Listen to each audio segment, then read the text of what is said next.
pacientes com DH. E é professor assistente da Faculdade de Ciências da Saúde do curso de graduação em Medicina na Universidade do Estado do Mato Grosso. Salve de palmas aí, John.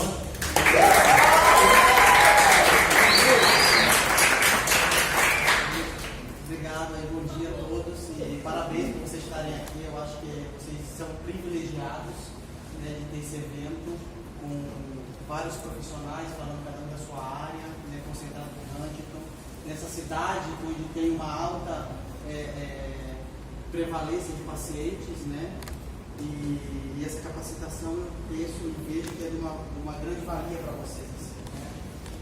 Eu estava conversando com alguns aqui já, eu sei que fisioterapeutas, tem PO, tem educação física, tem mais outras profissões, estudantes, medicina, assistente social, tem mais. Só enfermagem, tem alguém? Não tem ninguém de enfermagem? Bom, então quando eu vieram falar sobre, né, essa palestra, eu pensei, quando eu comecei a trabalhar com o Huntington, lá em 2016, no meu mestrado, né, as dificuldades que eu vinha encontrando para conseguir literaturas, né, para reunir essas literaturas na minha área de pesquisa.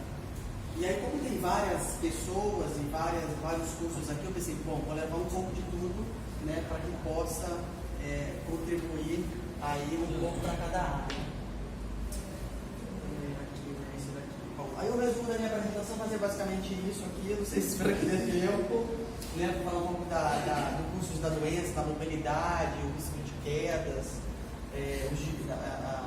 os distúrbios da marcha, o papel do fisioterapeuta, o objetivo do fisioterapeuta na DH, o que nós fisioterapeutas sabemos sobre a doença de Huntington, as evidências científicas, um quadro conceitual para direcionar nessas intervenções fisioterapêuticas, o manejo, a tomada de decisões, as classificações para o tratamento, os tipos de dispositivo de assistência, né, que vocês podem estar prescrevendo aí para os pacientes, as escalas de medidas na avaliação no processo de reabilitação. Eu vou falar um pouco do meu estudo que eu fiz no Rio de Janeiro. Vou falar do PACE, é um estudo da atividade física, que ele está sendo feito na Europa. Vou falar um pouco da minha experiência na Europa também. Então, o curso natural da doença, nós sabemos que pré-sintomático, né, antes do paciente ter os primeiros sintomas da doença, a gente já sabe que ele já vai tendo uma neurodegeneração ali, ele já vai tendo morte neuronal. Né? Então, quando ele já apresenta os sintomas da doença, né, quando ele apresenta os primeiros sinais da doença, né, você já está com um aumento dessa degeneração, começam os sintomas, e aí vem os sintomas motores, os sintomas cognitivos e a coreia. Então, nós temos o estágio inicial, o estágio moderado e o estágio avançado. Os sintomas motores eles tendem a aumentar com a progressão da doença, né, com o tempo de doença, a coreia e os comprometimentos cognitivos.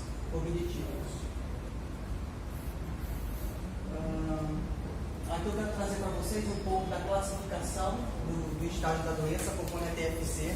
A TFC era uma seção da escala HDRS, é uma escala unificada para avaliação do paciente com doença de Huntington. Ela avalia a parte cognitiva, a parte motora, a parte funcional, motora, funcional, cognitiva e motora, são quatro: motora, cognitiva, comportamental e funcional. Então, essa parte aqui, ela é da funcional. Então, para eu classificar o paciente lá no estágio inicial, eu identifico na parte de ocupacional, na parte de finanças, na parte de atividades domésticas, atividade de vida diária e o nível de cuidado que aquele paciente vai ter de algum cuidador. Né? Então, classificando aqui no estágio inicial, ele tem uma TFC alta, ou seja, quanto maior o número da TFC, da capacidade funcional total, melhor é a funcionalidade desse paciente. E quando ele está no estágio com um score menor, ele tem mais comprometimento, mais incapacidade funcional, mais comprometimento motor. Né? O comprometimento motor automaticamente leva ao maior comprometimento funcional e dependência funcional desse paciente. Aqui eu trouxe um vídeo, né, onde a gente vai estar falando mais de marcha, de estrutura de marcha, e aí mostra a marcha de uma paciente, né, você identifica os braços, né, de uma forma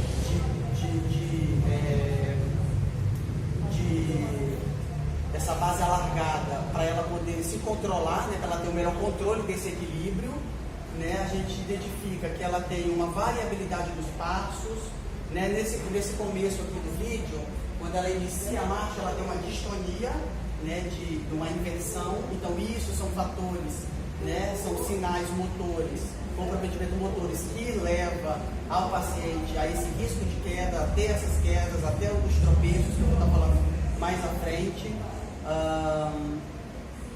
Né, então você pode receber um paciente assim, que ele já tem uma marcha mais coreica, essa variabilidade, né, nessas características, como você também pode ter um paciente mais rígido, né, onde ela está em mais uma característica de marcha parkinsoniana, né, que a gente chama. Então você vê que ela tem uma base alargada também, né, e ela mantém os membros, você vê totalmente a diferença, né, de uma para outra. A outra mais uma marcha coreica, né, em zigue-zague, não é em linha reta, e essa daqui você vê que ela é de uma forma mais parkinsoniana. Ela também tem uma distonia no pé esquerdo, né, então a rotação também prejudicada, né, então essa demora da caminhada, esse aumento de tempo, né, na mudança do passo, né, isso também são fatores que contribuem e que a gente avalia quando classificamos o paciente para o risco de quedas, né, então aí a gente identifica que ela tem um grau de funcionalidade, um comprometimento funcional bem elevado, assim como também nas atividades de vida diária. Tem alguns testes específicos que a gente pode fazer para avaliar a queda e os riscos de queda, que eu vou estar falando mais à frente. Olha aí o problema, né? Esse era o medo. Bom, esse estudo aqui é bastante interessante, bem documentado, ele é de 2009, e ele fala sobre a mobilidade e as quedas em pacientes com Huntington. Né? Então tudo começou, né, por conta de ao HDRS ter poucas perguntas ou poucos instrumentos para avaliar esse equilíbrio. Quando a gente vai lá na HDRS, ela tem só as três últimas perguntas que falam de equilíbrio de marcha, né, onde eu faço um pull test para avaliar o equilíbrio, o outro que é a marcha em tandem, né, onde você pede para o paciente caminhar em linha reta, um pé na frente do outro, né? Aí você avalia se ele tem desvio, né? E tudo isso você vai pontuando, se ele está fazendo uma marcha e tem um desvio lateral, aí você pontua, se ele tem 2 desvios, né? Se ele saiu fora da linha 2 desvios, aí você pontua e cada modo você tem uma pontuação para isso. E a outra é se ele tem a capacidade, são 3. Mas então isso mostrou que a HDRS ela não é tão eficaz para avaliar o equilíbrio e essa mobilidade. Então eles aplicaram esses testes, foi onde começaram as pesquisas para fiscar quais escalas que eu posso aplicar para avaliar esse equilíbrio, esse risco de queda e essa mobilidade do paciente com Huntington. Né? Então aqui eles identificam, o estudo investigou esse risco de queda, essa redução do número de passos e da duração da marcha, né, diminuição do passo durante a marcha, e também sobre a atividade física. Então, nessa diminuição dessas pontuações, os scores eles foram podem ser indicativos, a TFC, que é a escala de capacidade funcional total, e a escala de independência, elas mostram que pode ser utilizada para avaliar esses riscos de quedas, né? Mas não é tão sensível, né? Então eles utilizaram a escala de equilíbrio de Berg e a Timed Up and Go, onde você consegue ter isso com mais sensibilidade, com mais confiabilidade, né? Que são, você pede para ela executar, levanta, caminha e volta, e aí você tem um cronômetro de quanto tempo ela fez esse percurso, né? E aqui mostrou que essa pontuação de 14, então ela é alta, então já favorece que essa pessoa ela tenha esse risco de queda por conta dessa pontuação elevada. A 40 também, que é o da equilíbrio de Berg, ou seja, isso representa uma probabilidade de risco de quedas, né, de risco de cair em pacientes comantes. Então, ou seja, essas escalas elas são confiáveis para avaliar os pacientes com o risco de quedas e essa questão de mobilidade. Aqui é um outro estudo também, onde eles avaliaram os pacientes em estágio inicial da doença, também tiveram 27 pacientes controles. Eles fizeram uma pergunta, eles fizeram uma busca retrospectiva nos últimos 12 meses sobre quedas e sobre os riscos de quedas, e depois mais 3 meses adiante, ou seja, hoje, nos últimos 12 meses, você teve queda, e daqui, nos outros 3 meses adiante, eles foram monitorando isso, né, esses riscos de quedas. Né? E essa alta proporção de quedas foi em torno de 72,5% nesses pacientes. E isso causa ferimentos leves. Então, o risco de queda é muito grande. Não só de você ter lesões de pele, como também fraturas, comprometimentos com queda, traumatismo cranianos também. Né? Então, a gente tem casos de pacientes com quedas que têm esses comprometimentos secundários por conta da queda. Né? E essas quedas, né, os caidores, eles mostraram como uma pontuação mais alta na Coreia e na bradicinesia. A bradicinesia é a diminuição do movimento. E agressão e ainda o menor score cognitivo. Essa Coreia, lá na HDRS, quando a gente está fazendo a avaliação motora, tem lá Coreia de face, Coreia de membro direito, membro esquerdo, superior, membro inferior, membros superiores, membros inferiores, né? Então lá ela tem essa pontuação. Você bateu na perna e então, tem uma diminuição da velocidade, como vocês viram, né? Naquela paciente mais rígida. E a outra também, a variabilidade no aumento dos comprimentos dos passos, então tem uma variabilidade nos comprimentos do passo, então hora ele faz, momento ele faz passos mais largos, momento ele faz passos mais curtos, lateralizado, né? Além de ter o comprometimento também médio-lateral, né, de tronco, então caminha médio-lateral, né? Então ele tem essa variabilidade também por conta dessa oscilação de tronco, né, médio-lateral. Tudo isso fatores que comprometem para essa marcha ruim e para o risco de quedas. Essa escala de Tillet também ela é boa, vocês podem utilizar, ela foi feita,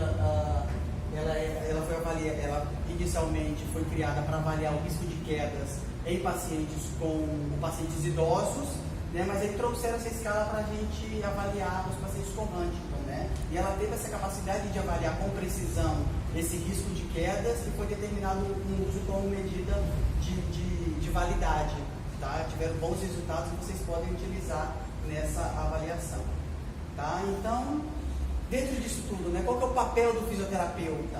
Né? Então, esse é de desempenhar essa assistência às pessoas com doença de Huntington na facilitação da manutenção dessa sua independência, né?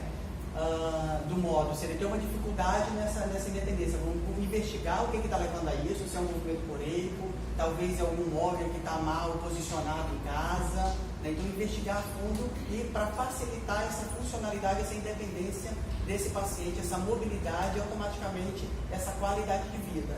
Eu costumo dizer que a gente vê só o que o paciente tem de ruim, né? Ele tem deficiência na marcha, ele tem dificuldade, ele tem quadriplegia, mas o que ele tem de bom, né? O que ele tem de bom, a gente trabalha em cima disso, tá? E quais os objetivos os objetivos da fisioterapia na DH? Então é manter essa forma física e o bem-estar, né? No caso pré-manifestos ou pessoas que estão no estágio inicial, a gente fazer a conscientização do exercício físico, da importância do exercício físico, né? Conscientizar sobre os futuros estágios, trabalhar dentro do fortalecimento com essa pessoa no estágio inicial, com essa pessoa pré-sintomática, né? Importante, manter essa capacidade respiratória, né? Com atividades aeróbicas. Hoje tem estudos que estão sendo feitos para avaliar essa questão da capacidade funcional do paciente cocante, que eu vou falar um pouco mais na frente para vocês.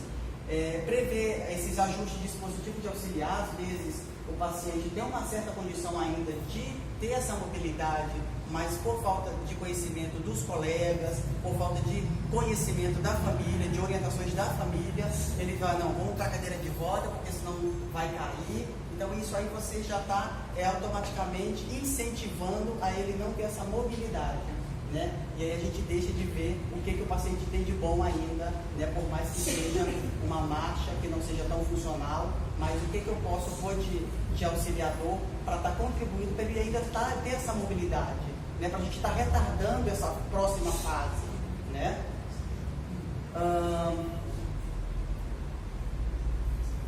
E o que os fisioterapeutas sabem sobre essas intervenções fisioterapêuticas, né? É uma pergunta que eu também resolvi fazer. Então,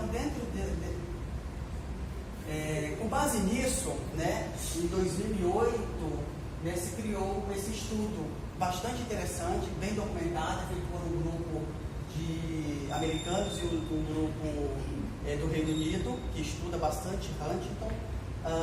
E aí eles fizeram esse questionário com 118 fisioterapeutas neurológicos. E é bem interessante porque tem relatos de pacientes, tem relatos dos fisioterapeutas, né? Quais são as dificuldades que os fisioterapeutas encontram para ter acesso na fase inicial da doença, quais são o ponto de vista dos fisioterapeutas para esses pacientes chegarem até a fisioterapia no estágio inicial. Então, assim, tem vários relatos bastante interessantes. Um deles é por exemplo, o filho. Ele não queria acompanhar o pai, por ele ter medo de ser portador e de estar vendo o futuro dele lá, né, com outros portadores, né? Então são vários relatos, acho que vale a pena vocês fazerem uma leitura desse artigo, é bastante interessante, né? E o objetivo dele foi identificar mesmo esses componentes específicos da prática da fisioterapia na doença de Huntington. E os pacientes, sobre os pacientes que não eram encaminhados na fase de estágio inicial, já comentei isso, e o principal objetivo foi, então, de fazer esse tratamento, esse gerenciamento de quedas e de prevenção, né? O principal objetivo, então, que eles identificaram, com base nesses levantamentos, é de que os fisioterapeutas, eles têm que direcionar o tratamento para o gerenciamento, no caso, a intervenção em quedas e em prevenção de quedas, automaticamente, para que eles não venham a ter esse declínio de mobilidade, né? Então, o paciente está lá no estágio que a gente consegue trabalhar para ele não avançar, para ele não ir para a cadeira, né? Então a gente intervir nesses aspectos aí, porque o declínio dessa mobilidade, a gente tem que estar bastante envolvido, atentos quanto a isso, tá? Já vai passando aqui, ó.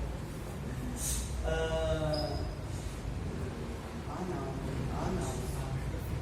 É para trás, né? É isso aqui.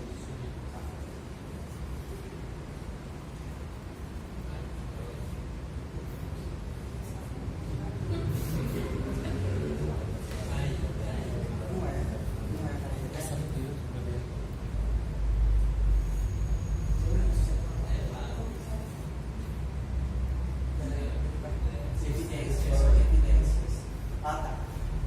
Então, o que acontece? Dentro desse mesmo estudo também, a gente encontra bastante dificuldades, como eu disse para vocês. Apesar de lá se considerar os estudos na Europa e nos Estados Unidos, a gente ainda tem uma deficiência, né, de estudos quanto a isso, né, devido também ao número de pacientes, né, encontro dificuldade talvez de produzir o estudo por conta também de falta de número de pacientes. Né, os estudos, eles não mostram tanta eficácia, né, nessa aplicabilidade dos estudos. O gerenciamento também, gerenciamento desse estudo. Então, atualmente, os fisioterapeutas que trabalham com a doença de Huntington, há poucas informações poucas informações documentadas para orientar as suas estratégias de intervenções.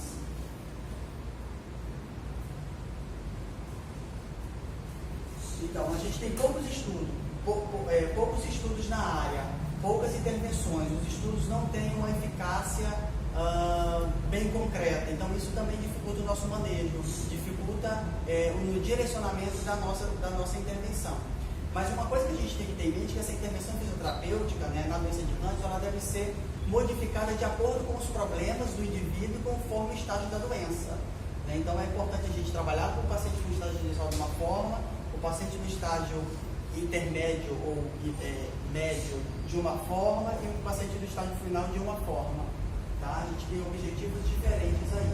Então aqui eu trouxe para vocês esse quadro bastante interessante que fala desse quadro conceitual para a gente poder direcionar a nossa intervenção.